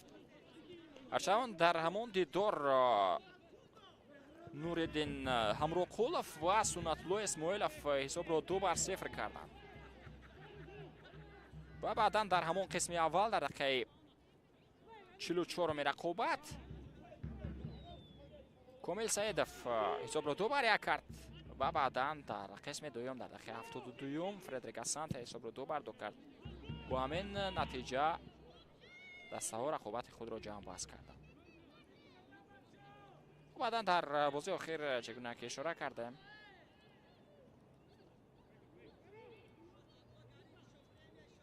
با گل یگانه اتین اونانا دستای برقچی توانست بر وخش پیروز شود که البته یگانه باخت دستای وخش در موسم قبلی بود که از جانب دستای شهر ایسور به خیر گرفت. پس اسلام زویرов با جاویدان خوشوقتов در قسم دوم دستای برقچی چندان فعال نیست.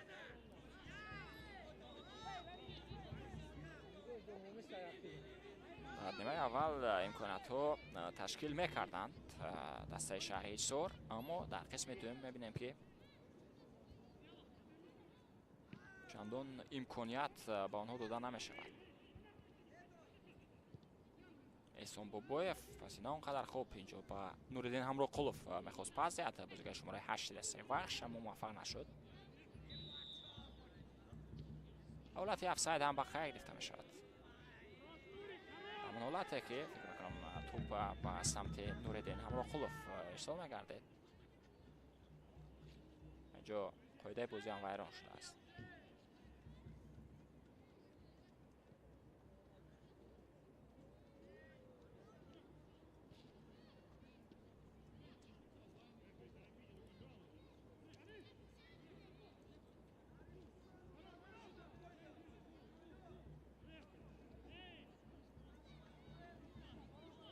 در دوره رقابت‌های لیگ اولی در سال 2018 وخش بر برقچی پیروز شده است.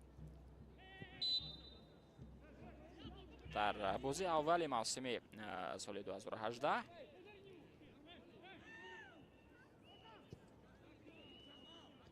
مساوی 1-0 دستای شهر بختر بر برقچی پیروز شد که بعدا در بازی مرحله دوم برقچی توانست بر وخش پیروز شود.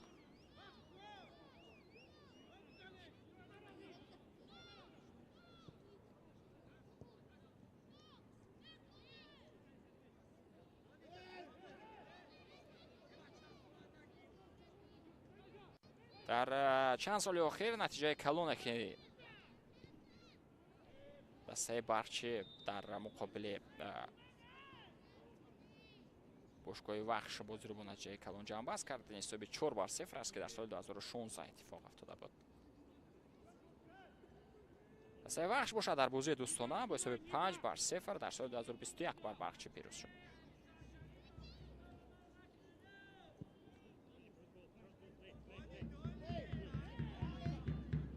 بازی ادامه بعد پس تونی بیکاتال بعد میتروفاستوف سرگئی یاورسکی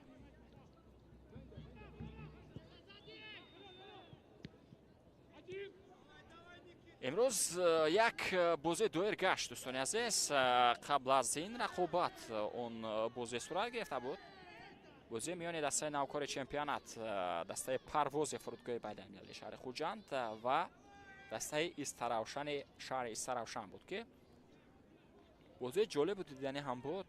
با نتیجه 2-2 جنببست شد.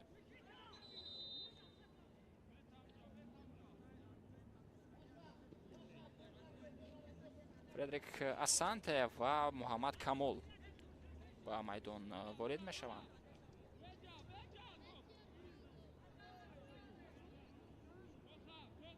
مسرور قیام‌الدینوف میدان را ترک کرد همراه با رامین دوبی. خود دوبی رامین. اسانته در موسم قبلی توانست در حیات دسته برقچی بازی خوب نشان بدهد. اکنون میبینیم در قسم در موسم دوم، در موسم نوبتی، در موسم نو چگونه نمایی میکند با اون که از حیات ذخیره به میدان وارد خواهد شد. حسین میگیرد بازیگر دسته برقچی.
сармаби дастаи вахш нест ду бозингар Сергей Сканян ва Константин Черниро ба бозӣ ворид мекунанд.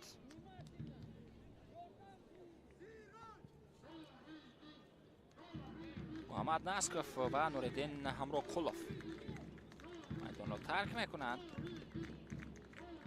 چگونه که گفتم بازیگر شماره 97 سرگئی اسکانیان و کاستیانتین چرنی بازیگر 88 با بازی وارد شدند.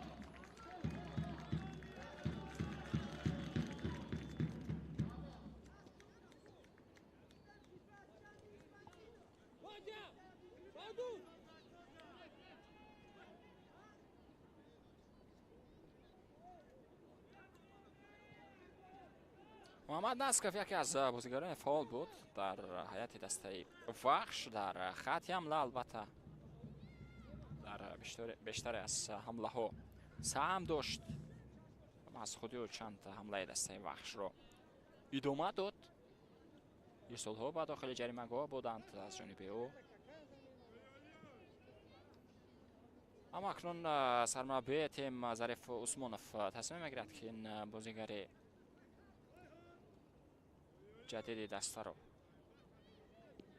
از میدان بگیرد و به جای او بازیگران به قول تازه نفر به بازی وارد شوند.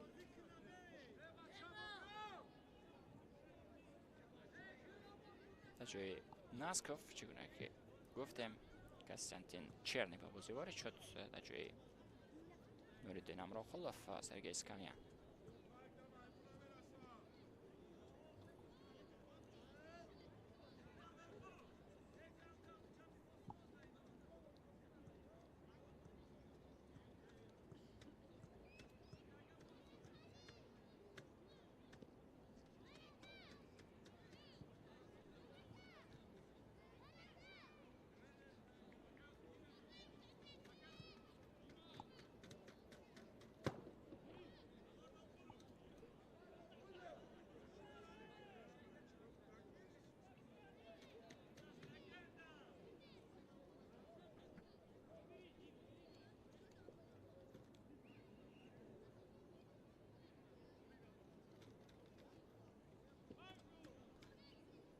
امکانی ادامه رقابت را ندارد فوتبالباز دسته برقچی و با اصابی که گرفت از میدان برآورده می شود و به جای او دیگر فوتبالباز اندر میدان رقابت خواهد شد. اطمینان دارم که اصابی برداشتش چندان جدی نیست و زود صحت یافته و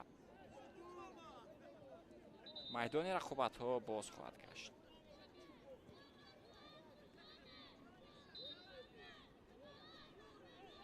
خب با جای مهربان غفورزاده بهادر نظرزاده با بازی وارد می شود.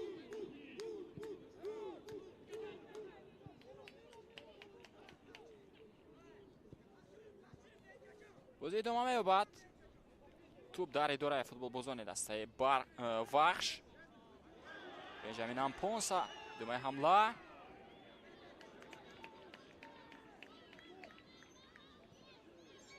میخواست ضربه کنجی کار کند. بنجامین امپونسا هم موفق نشد.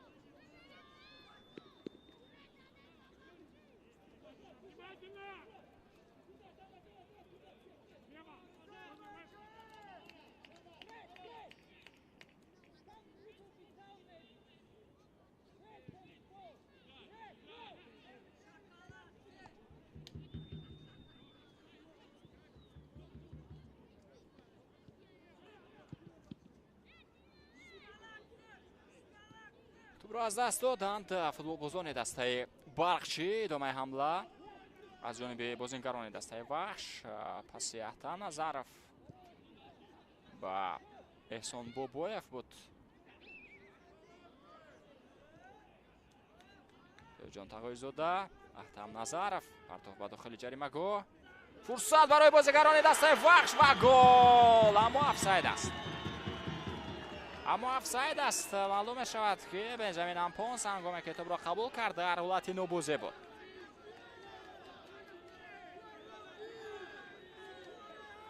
داور کناری زود این رو پایخست کرد و بیرقچه خود رو بلند هم کرد. اینجا بنجامین امپونسا نه بازیگر دیگره که با بنجامین امپونسا ارسال گل‌آور انجام داد در افساید بود. به هر حال اینجا وار هست، در آنجا نصرالله کبیرов نشسته است و این حالت رو مورد تفتیش قرار خواهند داد. با شمس دینов در صورت ضرورت به عمل آمدن بختیار کاملov نیز خود رفته از نزد اکرانی وار این حالت را از نزدیک تماشا میکند و بعدا خلاصه نیوی خود را می‌دهد.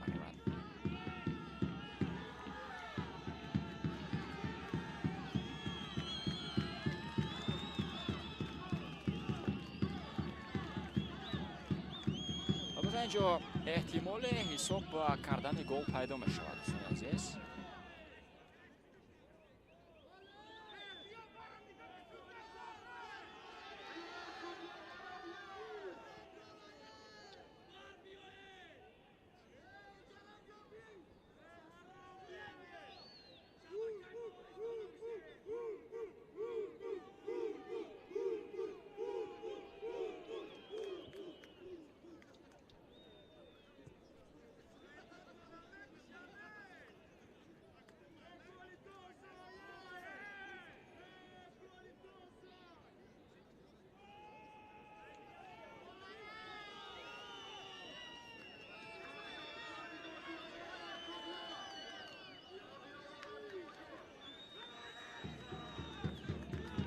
سنجشی حالت ادامه دارد.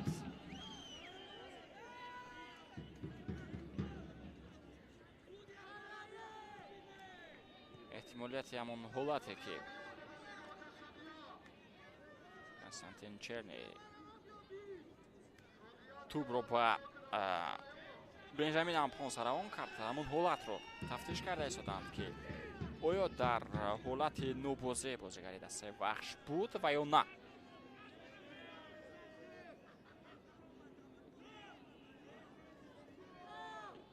که در لحظه اول داور کناری بیرقچه خود را بلند کرد و آن حالت را همچون افساید به خیر گرفت. اما در ادامه باز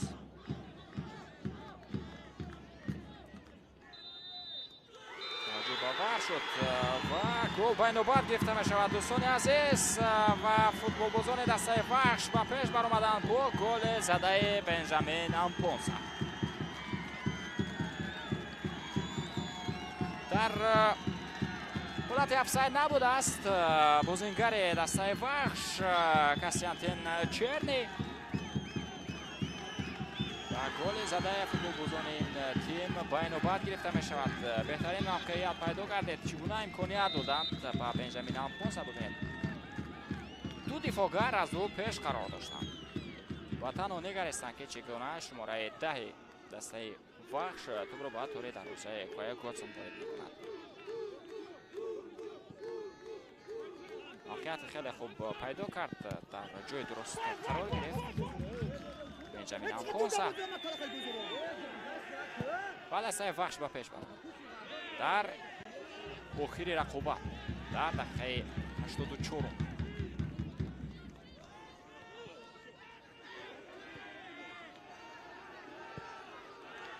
یک ارسال بنویت خوبی دیگر با کنستانتین چرنی. ادامه حمله دسته وحش بنجامین امپونسا از احسان بابویف. یک ارسال دیگر، یک امکانیت دیگر و این مراتب با بنجامین امپونسا امکان ضربه زنی داده نشد. سرگئی یاورسکی پس به احتام نظرف گزارش های خوب دفاعگر دسته وحش و اینجا در کوشش آخر توپ را از زوج رسانه نگرفت. بازم احتام نظرف بازم پرتافتی و به داخل جریمه گاه. اینجا فوتبال بازان دسته وحش ضربه نوبتی رو میزنند و چگونه این مراتب تو به دروازه وارد نشد. خیلی و خیلی نزدیک بودند کبودپوش‌های شهر باختر برای گل دوم خود را به هدف رسانیدند اما سرگیس کنیان موفق نمی شود. قریب بود که با من آمدن به میدان گل دوم دسته وحش رو به هدف میرساند سرگی اسکانیان. برای ضربه کنجی است. فرصت نوبتی از وضعیت استانداردی برای بازیگران دسته وحش. این مراتب ضربه کنجی رو میکیتا تاتارکوف انجام خواهد داد. گل اول دسته وحش رو در موسم نو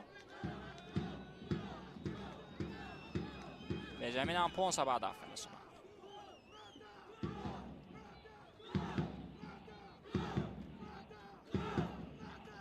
توفت تاتارکوف با داخل جریمه گو ژایروسونان اولین شده به توپ رسید.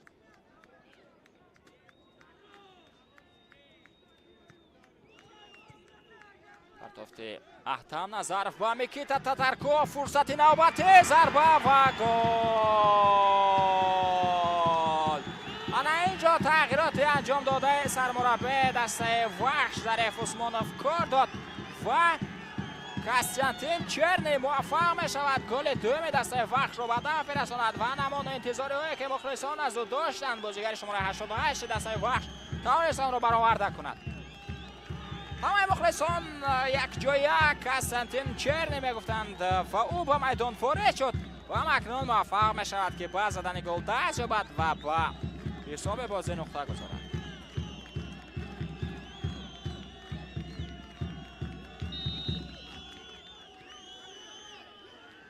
حمله از پرتوفت از اوت شروع شد و اینجا اشتباه دقل ژایروس اونانا را نیز نباید فراموش کرد. محسوب بود که به خطا راه داد و فوتبال بازان دسته وحش توپ رو گرفتند و گل زدند.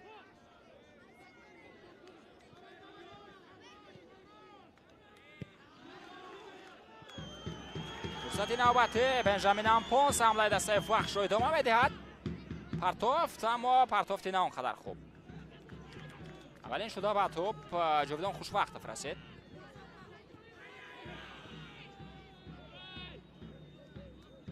اسلام زویرов پس با کنوری چپ و شهریار عنایت الله ادامه حمله توسط کاپیتان تیم توسط عزیزبک دلیف. فخرالدین احتمов عزیزبک دلیف مدامینов بهادر نظرزاده پرتاب به داخل جریمه گو و اینجا با سراسیمگی راه میدهد فخرالدین احتمов. اما اشتباه باعث بران شد که حمله نوبتی فوتبال بازان دسته وحش تشکیل شود. ضربه نوبتی از جانب کاستیانتین چرنی نقطه دیگر احتم نظرف بود در کنار دیگر اما تصمیم گرفت که شانس خود را از بیرون جریمه‌گاه امتحان کند. کاستیانتین چرنی برای ضربه راست از جانب او به خیر گرفته شد. ضربه راست نوبتی البته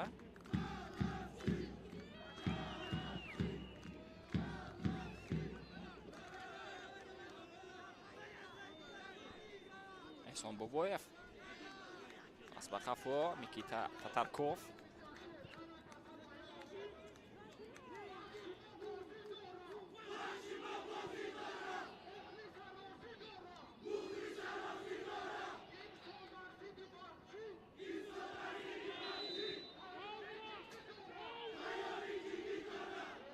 پیدای بازی و مقابل احسان بابایف ویران می شود.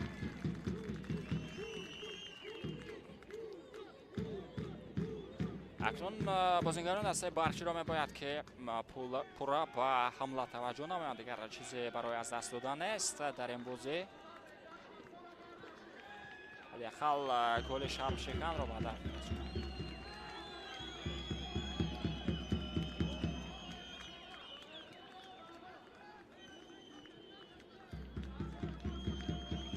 کناسه میگیرد احسان بابایف و البته با کمک طبیبان نیز احتیاج دارد بازیگر شماره 8 دسته وحش.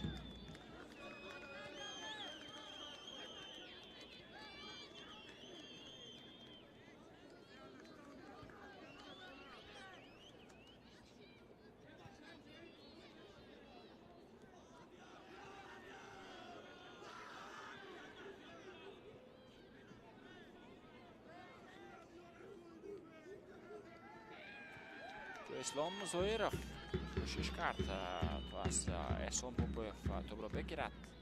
мубориза барои гирифтани тӯб ҷараён дошт ва маълум мешавад ки дар ҳамон бархӯрд бо ислом зоиров осеб бардоштааст эҳсон бобоев. 9 дақиқа илова мешавад ба вақти асосӣ ки ин албатта вақти кам ҳам нест.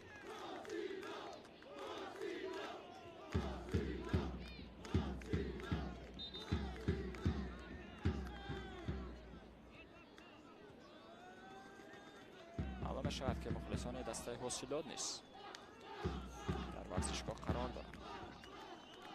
партов Ваҳдам Назаров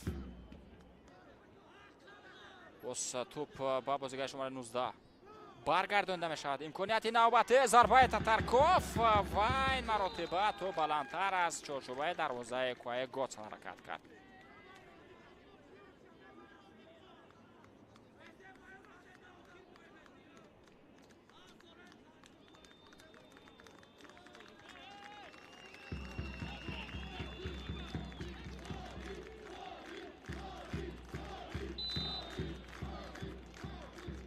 бекмурод ҳаитов ба бозӣ ворид мешавад ҳамроҳ бо бозигари шумораи 20 парвиз бобоназаров. майдонро тоҳирҷон тағоизода ва эҳсон бобоев тарк карданд.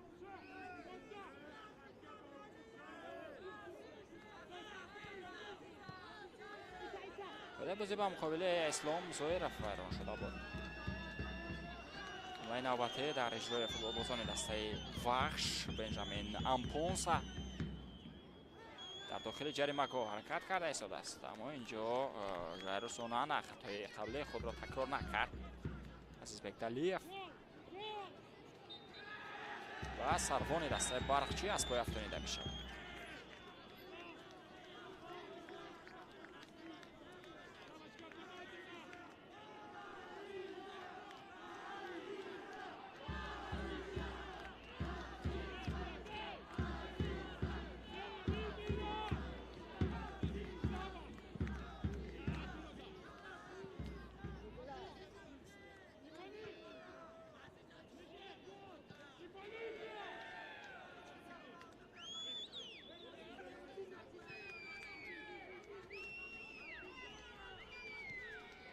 сармураббии дастаи вахш аллакай 5 бозингарро аз ҳайати захира ба рақобат ворид кард. бекмурод ҳаитов, Сергей Сканян, Микита Татарков, Костянтин Черный ва Парвиз Бобоназаров ба рақобат ворид шуданд. сармураббии дастаи барқчӣ Алифбек Беромов бошад 4 бозингарро аз ҳайати захира ба рақобат ворид кард. Камол Муҳаммад, Баҳодур Назарзода, Мейрон Мадаминов ва Фредрик Асанте ба майдон ворид шуданд.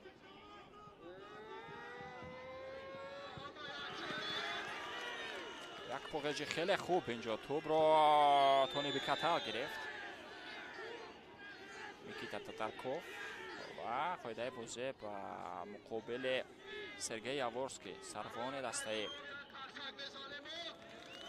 вахш вайрон мешавад ва ба Меҳрон Мадаминов низ инҷо Бахтиёр Комилов корти зард дод. билохира футболбозони дастаи барқчӣ низ дар бозии имрӯза корти зард гирифтанд. беҳтарин бозингари бозӣ Костянтин Черный мешавад.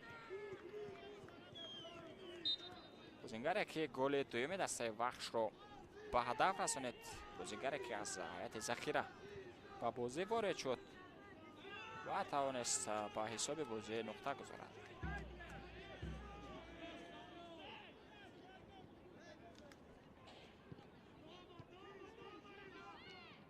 албатта инҷо наметавон гуфт ки ба ҳисоби бозӣ нуқта гузошт, чунки рақобат идома дорад. фурсати беҳтарин ва Фредрик Асанте беҳтарин имкониятро аз даст дод.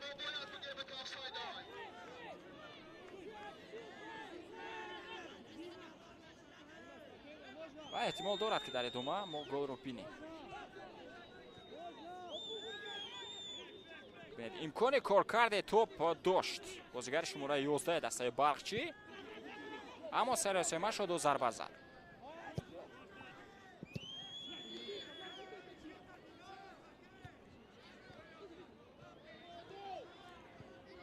بازم با اشتراک فوتبالبازان دسته وحش میتونیم یک حمله دیگر رو ببینیم. پس احتم نظرف و بنجامین امپونسا اوت به نفع برقچی. فخرالدین احتمов توپ را با بازی وارد میکند.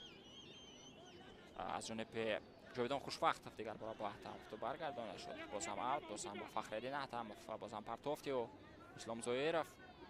گزارشی از میکیتا تاتارکوف. پس به کنار چپ زویرов و سیاوش اسرارов توپ را زده از میدان بیرون میکند.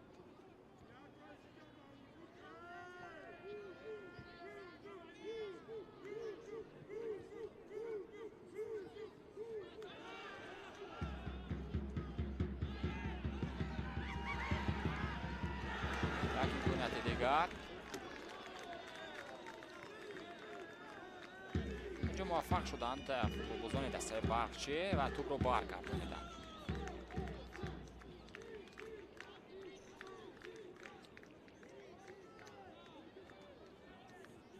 میکیتا تاتارکوف نزدیک بود تا گل سوم رو بزند،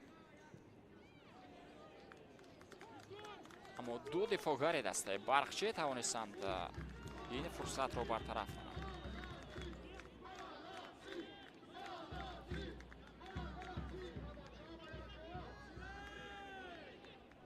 بده بازی با مقابل بهادر نظرزاده و ایران نشده است. بازی ادامه دارد. میکیتا تاتارکوف پس با سیاوش اسرارов، سرگئی یاورسکی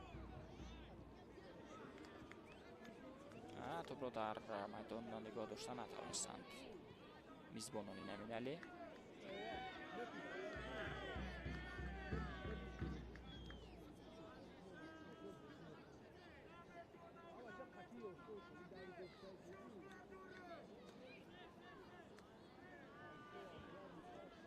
اوت با فایده دسته وحش.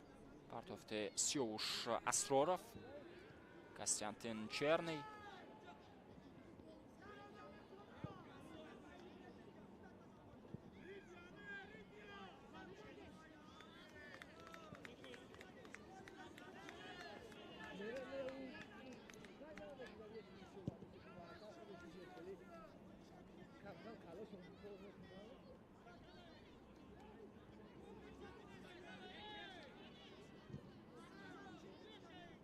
بازی آینده دسته وحش با مقابل اسخط خواهد بود. روز 14 مارس برگزار می شود و بازی آینده دسته برقچی باشد با مقابل دسته روشن است که روز 15 مارس ساعت 4 برگزار خواهد شد. و اینجا صدای اشتک بختیار کامیلوف بلند گردید. دوستان عزیز و دسته وحش موسم نو لیگ عالی را با غلبه بر برقچی شروع کرد. با نتیجه 2-0 با گل‌های زده بنجامین امپونسا و کاستیانتین چرنی دسته شهر باختر با پیروزی دست یافت و با این غلبه ما این تیم را تبریک میکنیم و در ورزشگاه مرکزی جمهوری گزارش مستقیم خویش را به این تیم میرسانیم. باقی سلامت و موفق باشد و تلویزیون ورزش را پیگیری کنید. خیر.